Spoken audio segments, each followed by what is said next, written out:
want to discuss a few things that I like to do when I'm fitting a tail head. So first things first is the most I can clip, the more I can clip before I put any product in this tail head, the better. So I want to get it as close to a finished product as I can. The second thing I want to do is, this is one part of the calf where I'm not going to comb through that tail head once I put adhesive on there. So what this process is going to look like is I'm going to pick up my clippers, I'm going to clip on this tail head quite a bit, and what you see here is a finished product. But if I was going to do this, I'd pick up my clippers, I'd clip on this tail head and get it as close as I can. Then I'd set my clippers down, I'd come over here and grab our slicker brush. The reason I want to use a slicker brush over a comb is it's got these fine bristles and it does a really good job of separating those hair follicles. So a lot of times those hair follicles are like this, and with the slicker brush you can really separate them out so you fill in those gaps. What happens a lot of times is if we put adhesive in there and then we comb through it with a regular comb, those hair follicles will go from this to this and it kind of looks scrunchy and gaudy, okay? So we'll use that slicker brush, we'll separate that hair out. Now a really important part is when we're putting adhesive on this tail head, we want to make sure that one, we spray it off to the side, make sure it's spraying correctly, and then two, we want to be here at their hip and spray back on them.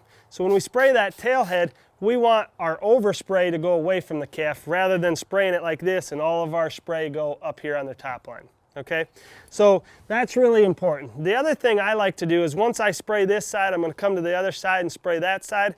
I'm going to come in behind this calf and I'm going to use my fingers, my pinky fingers especially, and I'm going to come in here and just gather that hair up. The reason I want to be behind the calf is I want to make sure if you get off over here and you're kind of doing this, you'll get that tail head lopsided one way or the other. So make sure you get in behind the calf, you're looking down, you want that tail head in line with the rest of their body.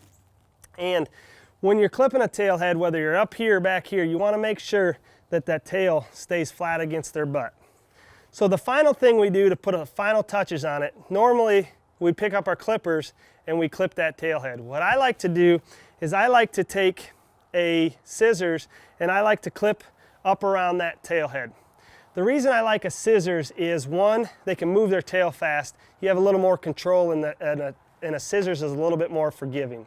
And then the second reason is, and probably the most important reason, is that when you clip with the clippers, a lot of times you have that tail head right to a nice point like we have it.